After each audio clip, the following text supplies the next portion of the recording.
We're so glad you've joined us on the ERLC podcast to explore how the Bible addresses important cultural issues pertaining to life, religious liberty, marriage and family, and human dignity, and how we can walk in wisdom for God's glory and for the flourishing of our neighbors. If you're enjoying this podcast and find it helpful, please leave a review wherever you listen. This will help more people find and benefit from what we're learning together. We are grateful for the time you take to join us for these conversations.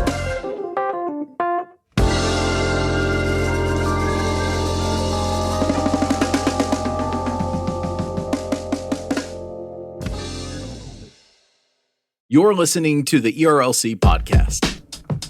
They say ready, steady, go. Or they say that's spot on, mate. Or your that's spot on, or matey. They say your tan is a bit spotty. Or, they do not say. Who says that? I've never heard an English person say that. Or your accent is a bit spotty. They say but I don't think they actually say spot on. They say spot on, mate. No, I don't think so.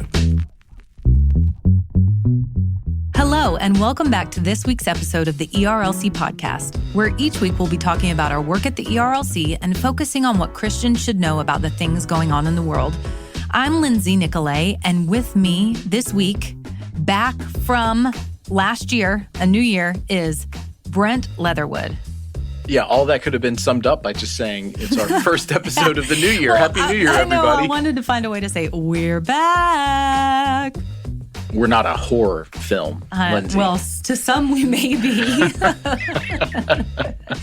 To some we might be. Brent, did you have a Merry Christmas and a Happy New Year? I did. As I was telling you the other day, we participated in person and virtually in 4 different Christmas Eve candlelight services, which I thought was just totally rad. Capped off the evening with watching the 11 o'clock Christmas candlelight service from First Baptist Charleston, Marshall Blaylock's church that he leads down in South Carolina. Beautiful ceremony in a beautiful church facility. So yeah, that was one of my highlights. So number 1, who says rad still? Number 2. I'm trying to bring it back. Yeah. Your virtual candlelight services, did you have a candle that you lit and held while participating? No, I didn't, but it was while my wife was wrapping presents. So you can't say we. Well, no, she was there. She was in the room. Oh, she was there. Yeah, okay. She was kind of rolling her eyes at me like, aren't you getting tired of this? I'm sure. So I imagine she rolls her eyes at you a lot, Brent. Well, you and her have that in common. So whatever. Well, thank you for asking me about my Christmas and New Year. I'm glad to tell you about it. What was your favorite Christmas present that you got? I'll be glad to tell you about that. Yeah. We saw The Lion King off Broadway here at the TPAC.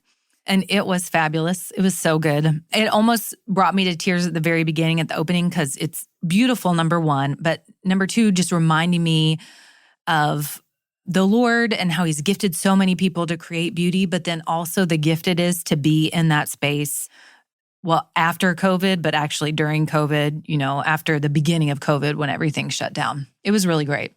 But we did have all the sickness except for COVID over the break. So it was a good Christmas, but it was not how I imagined it, but that's okay. So anyway, we're glad to be here. I want to say I'm glad it's 2022, but 2022 is already feeling like 2020. That's right. I'm not sure. Well, as from the social media meme that was going around, it's not 2022 TWO, it's 2020 TOO. Yes, that's right. And it is. Yeah, because we've got COVID outbreak all over the place here. So, but before we settle in and talk about COVID, Omicron, all of those things, let's talk about what's been happening at the ERLC this week. And I'm actually going to go back to some pieces from last week as well, since we're just now coming back on air. There were some from last week, some from this week that are so good that I could not neglect highlighting. So first off is a piece by Candace Waters, and it's titled, How to Protect Your Children from Social Media's Harms, Delay, Prepare, and Disciple. So we all know with a new year comes a reevaluation of things that we did in the last year comes a desire for new habits and resolutions for a different kind of life. We realize the things that were weighing us down in the past year. We want a full life, especially as believers, when we want to be good stewards of what the Lord has given us. And there is no denying, based on many studies and exposés that have come out over the last year or two, that social media is a beast. It can be used for good, but there is a lot of harm. It has a lot of ill effects on us and especially on our children. And this is what Candace Waters is writing about. She's responding to a Wall Street Journal article titled, "Facebook Knows Instagram is Toxic for Teen Girls, Its Research Shows." And so this should make us aware as parents that social media isn't something our children participate in passively. It's actively doing something to them and actively shaping them. So Candace, and the advice that she gives, she sums it up in these 3 things that are in the subtitle: delay, prepare, and disciple. And so I thought that this was instruction and advice that we all needed to hear and that we all need to evaluate how to apply in our own lives. Well, Candace's piece is almost like, it feels like it was taken from conversations that we are having in the Leatherwood home, particularly her advice about delay. I'm adamant that our children, they may not even get a smartphone until they go to college, let alone be able to create social media accounts. Somebody should hold me to account for this, because probably in 10 years, someone will be like, I told you so. But we are truly going to try and keep this away from our kids as much as possible in a responsible way, right? Because that's the other thing. You don't want to overreact so much that it becomes this thing that they actually aspire to be a part of. So there's that. So we're definitely, as parents, going to try and find a way to balance this. And, it also reminded me, she highlighted that story that I think we ended up talking about from the Wall Street Journal. Facebook knows Instagram is toxic for teen girls. Its research shows, and this comes from the Facebook papers that have come out. This individual who used to work at Facebook, who is revealing a lot of, internal discussions and paperwork that's happening there. And it just reminded me that her line here talks about the photo sharing app. It's built around filtering and editing selfies to their best effect. And I was actually even just thinking about this last night. So much of what you see on Instagram is not real. And there becomes this temptation, and especially as this shows, for teenage girls to want to be like what they see. But even what they are seeing is not real. And I think we forget that. I mean, and so much about social media is posturing or performing, and it's not real life. And we should keep that in mind. And I just say all that to say that is why we want to try and either keep social media away from our children or at least limit their exposure to it. I certainly want them to be aware of it, but I don't want them to see it as like this thing that they have to be a part of. So, no, our lives are rich and full without it. Right. You want them to have a vision for a better life, like beholding other beautiful things to take the place of social media. And it reminds me of another piece that we had this week by Jordan Wooten called "Why Christians Can Be Content with a Quiet Life in a Social Media World: Likes, Retweets, and the Countercultural Call of Believers," which is reminiscent of what you're saying, that social media is set up so that we would seek notoriety. Even if we're trying to use it for good means, it appeals to our flesh, and it's meant to do that. And so we do need to think carefully about how we use it. I'm trying to do that. It's already been hard. The first week of January was great. And now it's like, it's like trying to go to the gym and continue that resolution, which is not one of my resolutions, by the way.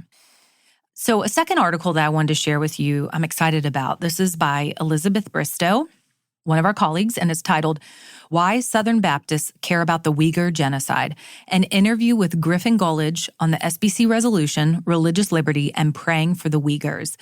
So Griffin just last year was awarded the ERLC's John Leland Religious Liberty Award for drafting a resolution for the Southern Baptist Convention that advocated on behalf of the Uyghur people. And you've heard us talk about the Uyghur people, a predominantly Muslim and Turkic-speaking ethnic group who are the targets of just a horrible genocide by the Chinese government. And this is going to be highlighted in coming days because of the Olympics, the Winter Olympics taking place in China. But it's kind of out of a movie how Griffin brought this to light in the Southern Baptist community especially. But he is a pastor in Georgia, and he had a tweet go viral on July 15th of 2020. He posted a video on Twitter showing these Uyghurs kneeling in rows after being escorted off of trains. And what we would come to find out is that they're heading off to camps. Their heads are shaved.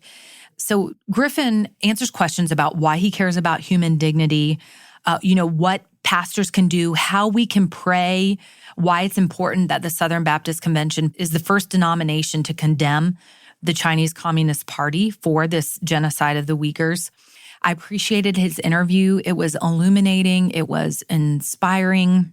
It just makes me thankful for believers like Griffin who are using, in a good way, their platform on social media to advocate for the vulnerable.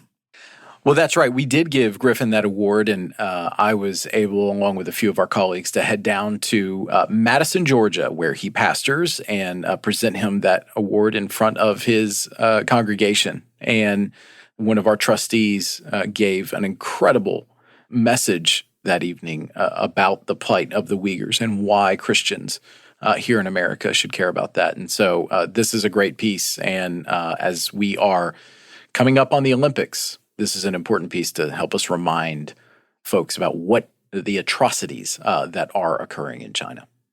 And then finally, a piece by Jason Thacker. So one of our top pieces last year was one that explored ethical issues in technology to watch for in 2021. So Jason did this again and has 4 ethical issues in technology to watch for in 2022.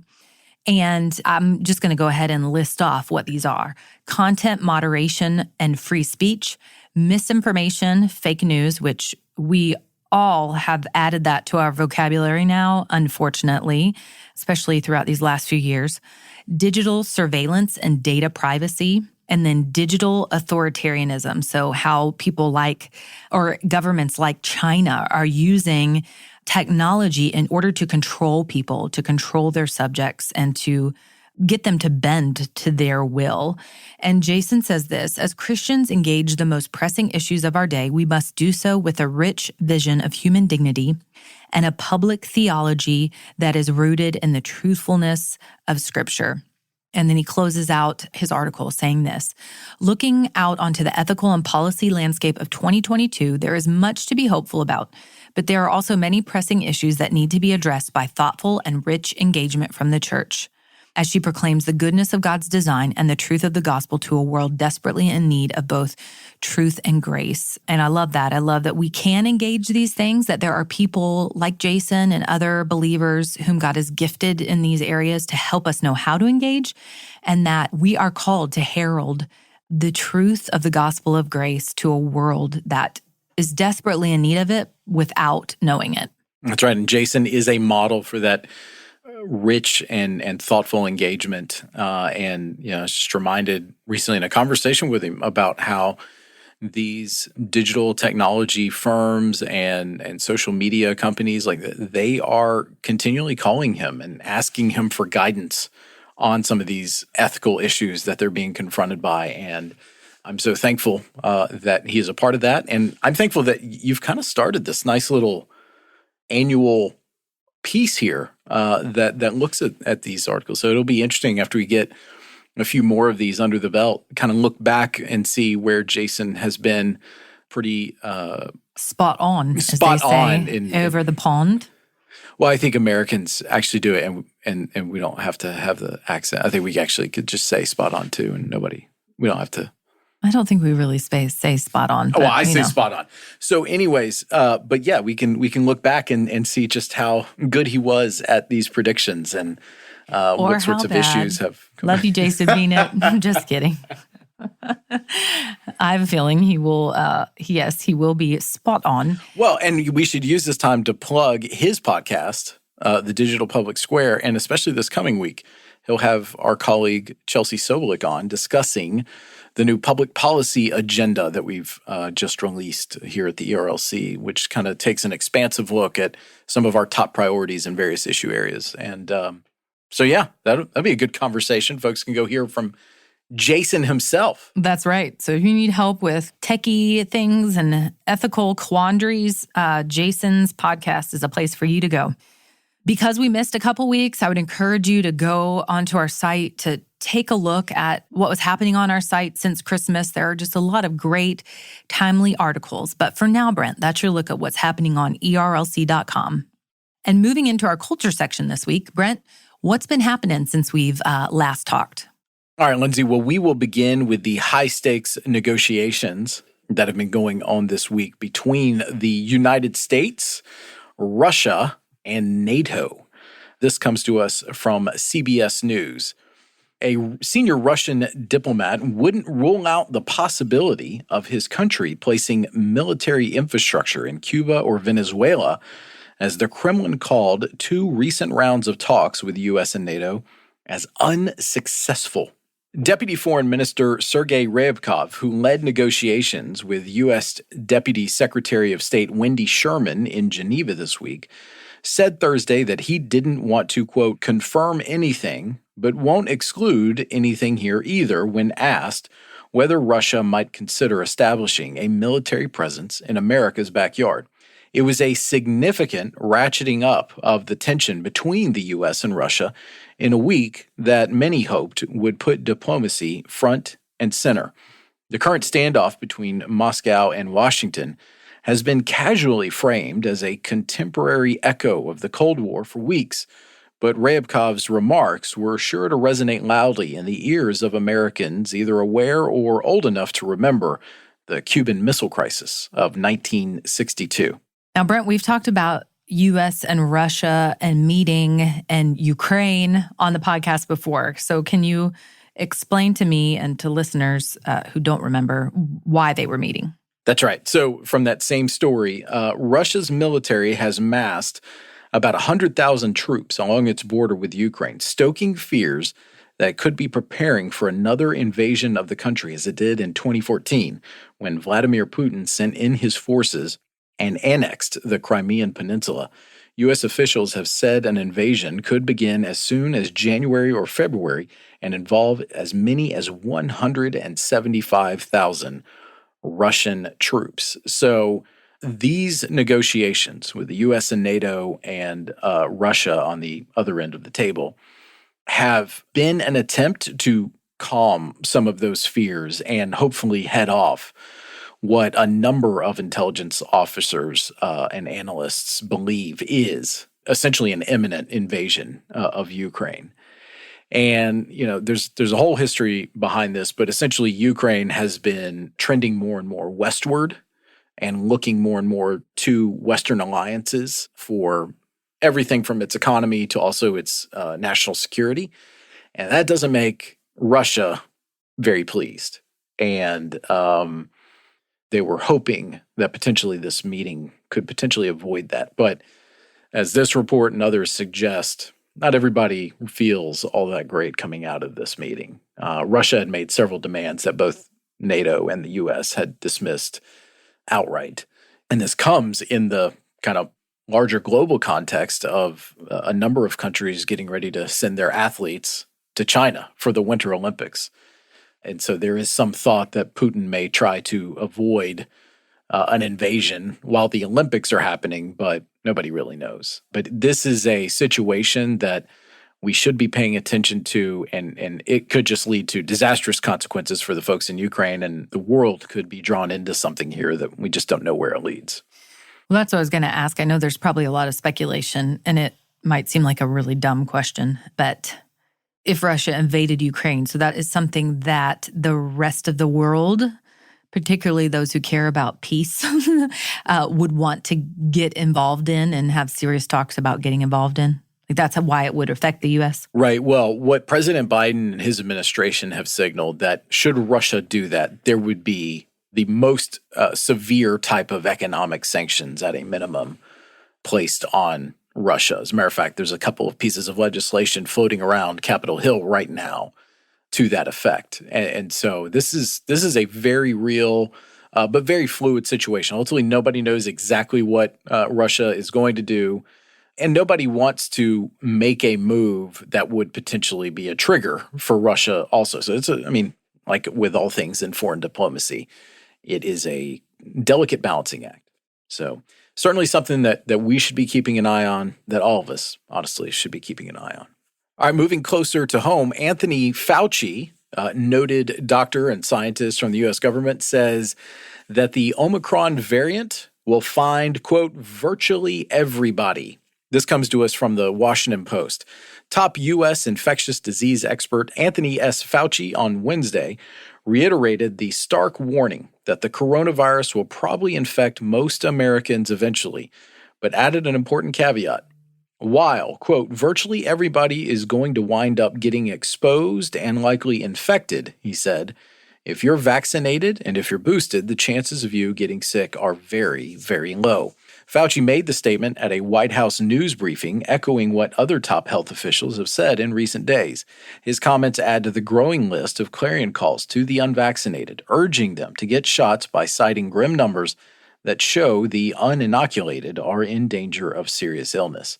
At a Senate hearing Tuesday, Fauci said that unvaccinated people are 20 times likelier to die, 17 times likelier to be hospitalized, and 10 times likelier to be infected than the vaccinated.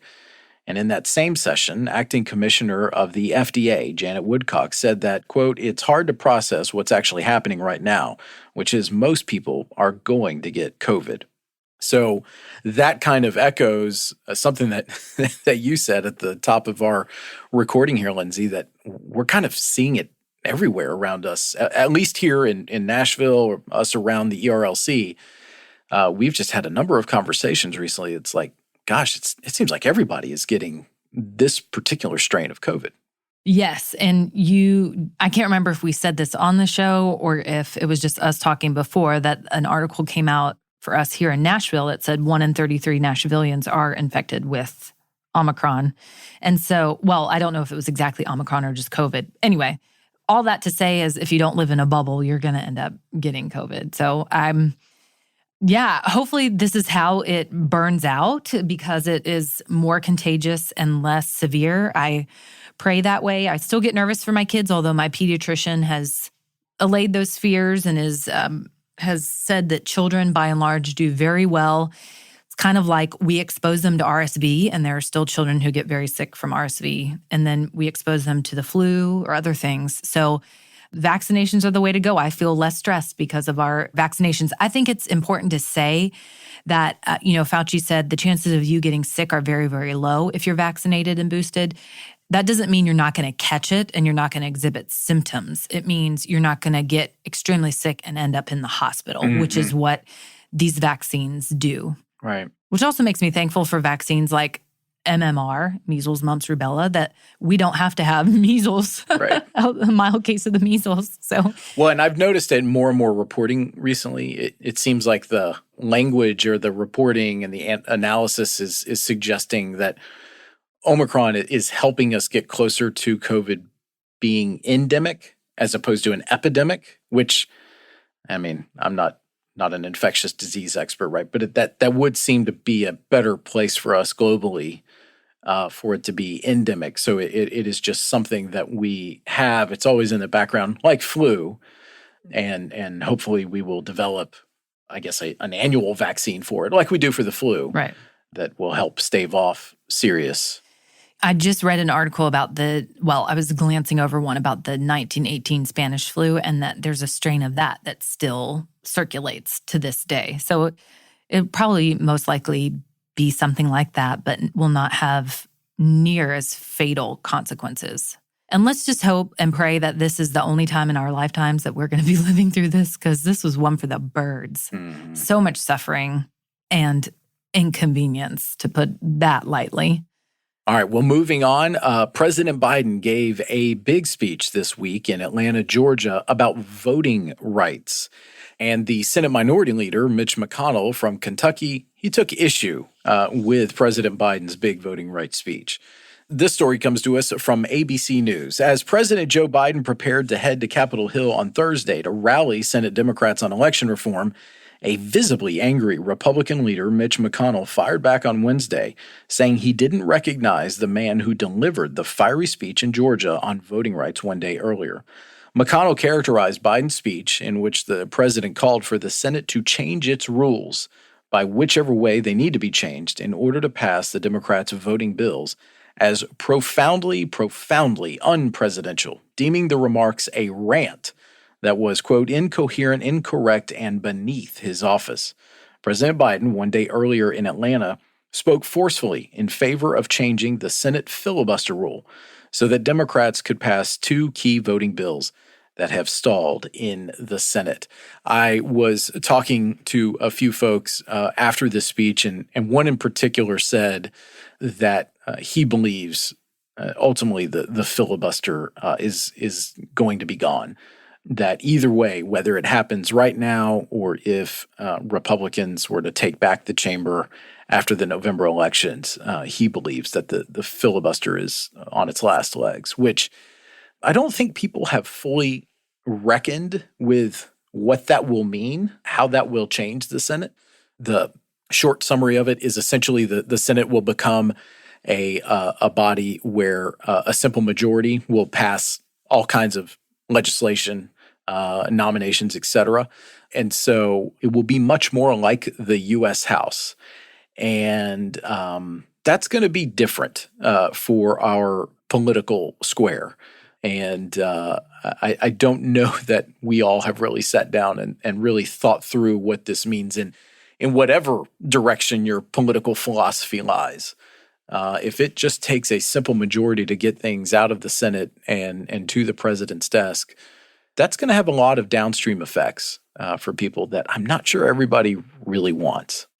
So does that mean that the filibuster is a way of delaying votes, right?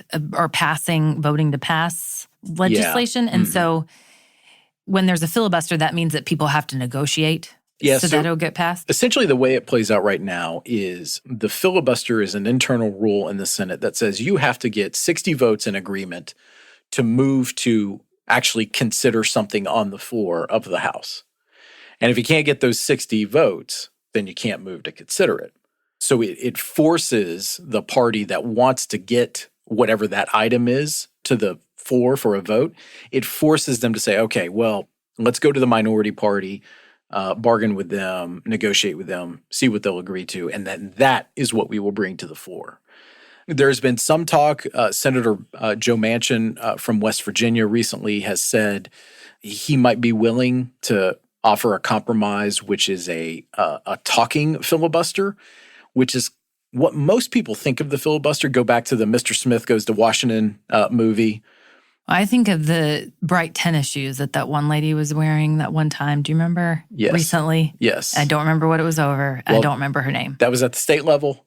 That was in Texas. Okay. That's what I think right. of. But no, this is like most folks, if they recall, Mr. Smith Goes to Washington. Jimmy Stewart was playing a senator who went to Washington, and he did a talking filibuster. And essentially what that would mean is so long as you hold the floor, the possession of the floor by talking, no one can move a vote forward. And I'm not sure exactly how this is going to play out. Both Manchin and Kristen Sinema, the senator from Arizona, they both have indicated they are not likely to go along with any changes to the filibuster. So it's unlikely that anything would happen. But again, it's just interesting that this is where Democrats are going. Okay, well, Lindsay, for our next story, let me ask you this framing question. In your visits to the local grocery store or the Walmart or Dollar General or whatever, have you noticed that shelves are somewhat empty again?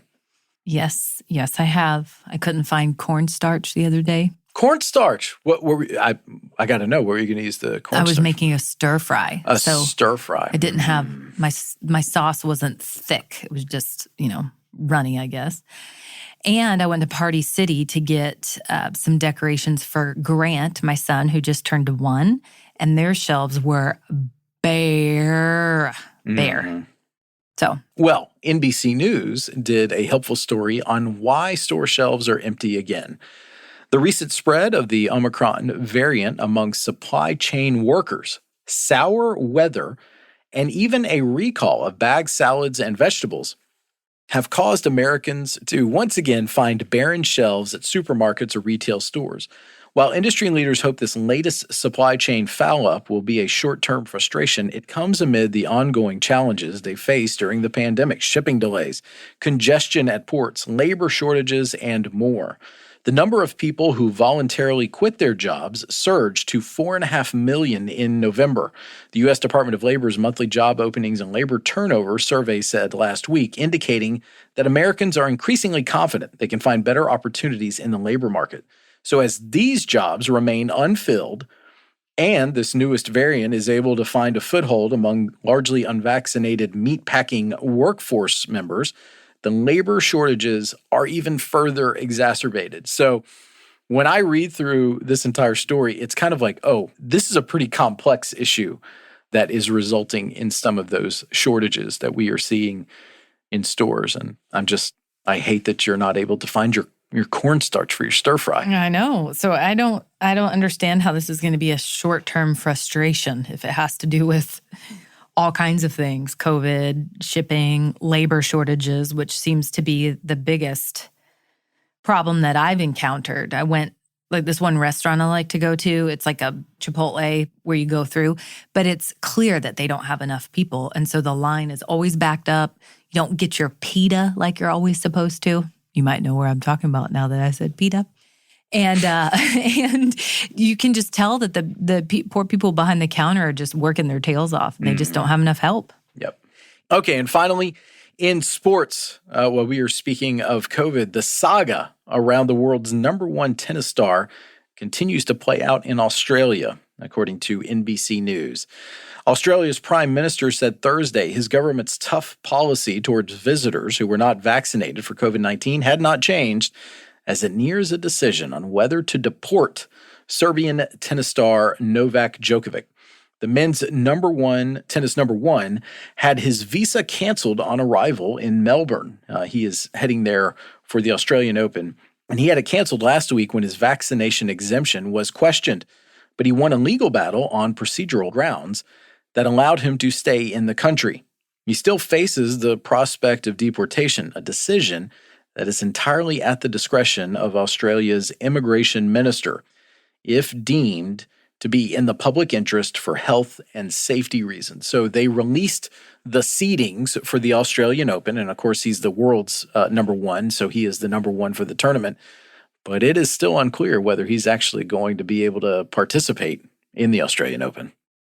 And then I saw on the news that he had given an interview, although he was socially distanced, while he had tested positive for COVID. So there was some bad blood there, of course. But he was apologizing and said he made a bad decision. Yes. Course, and when asked why he did it, he said, well, I didn't want to disappoint the media. Right. Instead, I wanted to share COVID with them.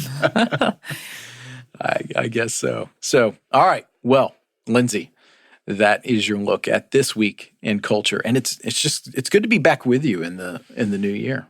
It's great to be back with you too, Brent. And you know who else we have that our listeners don't hear from is our audio producer, Mark Owens. That's right. He's now here in Nashville with us. How great is that? So he was just a voice to us, and now he's an actual whole person. So we're glad to welcome him here in the new year.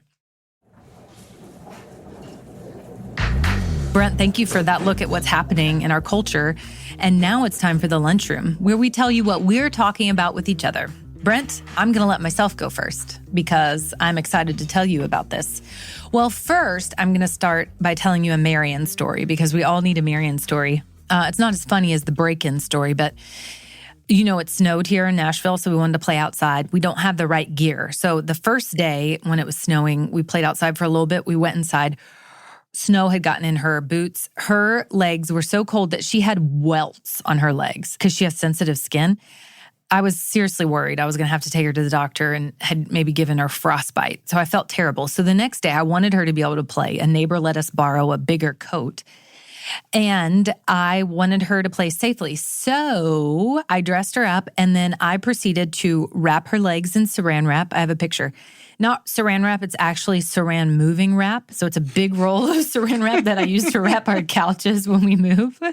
So I wrapped them and put packing tape around them. And then I put on a pair of mittens and then I put her hands in Ziploc baggies and packing tape wrapped them. And then put other mittens on. And she had a blast. And her hands were warm when I took her mittens off after we had been outside for a couple hours. I was seriously impressed with myself. So if you need tips on how to saran wrap your kid for the winter weather, just let me know. But the other thing I wanted to tell you about was a delightful movie that I watched over the break with kind of Marion, although she wasn't as interested, but Disney's Encanto, and you can watch it on Disney Plus. I don't think it's pronounced Encanto. It's Encanto. It's Encanto. Encanto. It's Encanto. It is so delightful. Now, when I first watched it, there was one song that I thought was really weird, but actually now I like the song. The storyline is so sweet. It's a beautiful movie as far as the aesthetics go. Fun music. Lin-Manuel Miranda did the music. So you may have heard your kids singing, "We don't talk about Bruno, no, no, no. We don't talk about Bruno." Well, if people haven't seen the movie, why would their kids be singing it? Yeah, well, I don't know. Well, maybe your kids are singing. Yeah. Yeah. Well, no. Yes, Marion is, and I am singing it. So, And you just did. yeah, We're trying to grow our audience, we are. So, not lose our audience. I think it's endearing to people when I sing. I hope so. At least I know Lori Bova thinks it's endearing. Shout out to Lori. So I would recommend the movie. It's sweet. Encanto. Yeah. Is your lunchroom better than mine? You didn't saran wrap your kids for the snow, did you? No, did not saran wrap them. Thankfully, my in-laws are from Illinois, and so they secured us snow gear that we had. Nice. Although we need some new ones. So if you're listening, Grandma and Grandpa, the kids have kind of outgrown. See, yeah, the problem with buying snow gear Well, there is none in Tennessee. while living in Nashville with your kids is that your kids grow out of it in the year, and you never know if you're going to get snow. We haven't had snow like this and what we had last year in years. Yeah. So now I'm going to go out and buy Marion stuff, probably like 2 or 3 sizes too big, so that if it happens in another year or 2 or 5, she can still fit in it, whether it's too big or just a little too small. Right. There you go. That's a practical solution to the problem that plagues your family. Mm-hmm. So here's what I'm bringing to the table. The 2021 college football season concluded this week. And I just want to say it was a record-breaking year for the University of Tennessee Volunteers. They scored more points and had more yardage than they've had, I think, in the program history. So that was actually pretty incredible. The Georgia Bulldogs also beat the Alabama Crimson Tide in the national football game, which is incredible. Ended the drought that they've had since 1980 of not winning a national championship. So I'm not really thankful for that. As a matter of fact, I didn't watch the game, but I am grateful for one thing. The Alabama Crimson Tide lost. Mm-hmm. And any day where the University of Alabama is taking an L is a good day. We're looking at you, Eric Mayo. So, yeah. People ask me, what are your, favorite teams in football? And I say, well, actually I have 2 favorite teams. The University of Tennessee and whoever is playing the University of Alabama. Not the UCF Knights? Those are my 2 favorite teams. Well, they've played the University of Alabama, actually. And they beat them one time. So that's fabulous. Yeah, I didn't watch it either. I would have liked to see what that scene was like. I thought for sure Georgia was going to lose. Sorry, Mark. But they didn't. So I did too, actually. I did think Georgia, because Georgia has this habit of choking. And so I thought for sure that they were going to lose. Well, you know who are losers? My Florida Gators. So I don't even pay attention to their football anymore because they stink. Hopefully they get way better. It's just sad. We had such a good run and now things aren't so hot anymore. Yes. So shout out to all of the Georgia Bulldog fans out there, chief among them being Mark Owens. So we are grateful for him and how he makes this podcast happen. And so I know he's very happy with that. But there's a number of good Georgia Bulldog fans in our orbit, and we are thankful for them, and we rejoice in their happiness. Yes.